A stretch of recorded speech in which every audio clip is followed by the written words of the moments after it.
இது ஜீவோஜி வழங்கும் A Joyful Month Special. இயேசு கிறிஸ்து பிறந்திருக்கிறாராமே. ஆமா. அவருக்கு ஒரு சாங் டெடிகேட் பண்ணிடுவோமா? பண்ணிடுவோமே.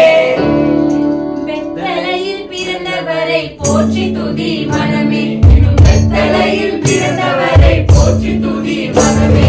பெத்தலையில் பிறந்தவரை போற்றி துதி மனமே. பெத்தலையில் பிறந்தவரை போற்றி துதி மனமே. சர்வதையும் படைத்தார் சர்வ வல்லவர். சர்வதையும் படைத்தார் சர்வ வல்லவர். சாய்வடியில் சாய்வடியில் தலை சாய்க்கிறார். சாய்வடியில் சாய்வடியில் தலை சாய்க்கிறார். பெத்தலையில் பிறந்தவரை போற்றி துதி